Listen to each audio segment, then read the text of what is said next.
எல்லோருக்கும் வணக்கங்க. இன்னைக்கு நம்ம பார்க்கக்கூடிய பதிவு என்னன்னு பார்த்தீங்கன்னா, நம்மளோட லேசினஸை எப்படி ஓவர் கம் பண்ணி வர்றது அப்படிங்கிறத பற்றி தான் நம்ம இன்னைக்கு பார்க்க போகிறோம். ஃபஸ்ட்டு காலையில் எந்திரிக்கிறது அப்படிங்கிறது ஒரு லேசினஸ் தான். அதை எப்படி நம்ம ஃபஸ்ட்டு சரி பண்ணுறது அப்படிங்கிறத பார்த்துக்கலாம். நைட்டு படுக்க போகும்போதே உங்களோட மைண்டுக்கு ஒரு அலாரம் வச்சுக்கோங்க. காலையில் நான் இந்த டைமுக்கு எந்திரிக்கணும் அப்படின்னு சொல்லிட்டு ஒரு அலாரம் வைங்க. கண்டிப்பாக அதை உங்களை எழுப்பி விட்டுரும். நைட்டு தூங்க போகும்போது 9 மணிக்குள்ளே படுத்துருங்க. அப்போ தான் காலையில் நம்மளால் நேரமாக எந்திரிக்க முடியும். அதை முதல்ல நீங்கள் ஃபாலோ பண்ணிங்கனாவே போதும். நைட்டு தூங்குறதுக்கு முன்னாடி நீங்கள் உங்களோட மொபைலில் வாட்ஸ்அப், இன்ஸ்டாகிராம் இது எல்லாமே பார்க்குறத நிறுத்திட்டு முடிஞ்ச வரைக்கும் 7 மணிக்கு முன்னாடியே சாப்பிட்டுட்டு நீங்கள் 9 மணிக்குள்ளே படுக்கிறது ரொம்பவே நல்லதுங்க. அடுத்தது காலையில் எழுந்த உடனே ஒரு குட்டியாக ஒரு வாக்கிங் போங்க.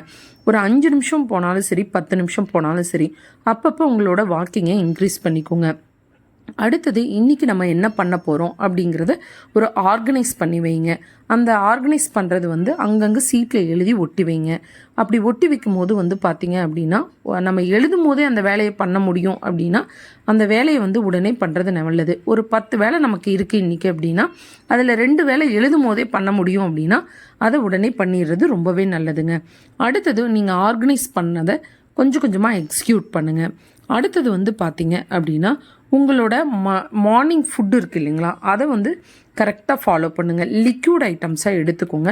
காலைல தோசை, இட்லி, பொங்கல் இந்த மாதிரி சாப்பிட்டீங்க அப்படின்னா உங்களுக்கு மந்தத்தன்மை அதிகமாகவே ஏற்பட்டுரும். அடுத்தது காலைல எழுந்த உடனே பார்த்திங்க அப்படின்னா ஒரு குட்டி ப்ரேயர் பண்ணுங்கள்.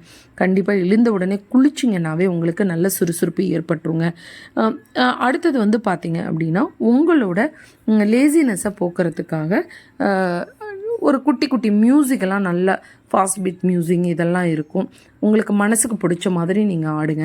அடுத்தது பார்த்திங்க அப்படின்னா உங்கள் லேசினஸை போக்குறதுக்காக நீங்கள் டெய்லி என்ன பண்ணணும் அப்படிங்கிறத ஆர்கனைஸ் பண்ணீங்க இல்லையா, இது இன்றைக்கி பண்ணிட்டோமா அப்படிங்கிறத படுக்க போகும்போது செக் பண்ணிவிட்டு படுங்க.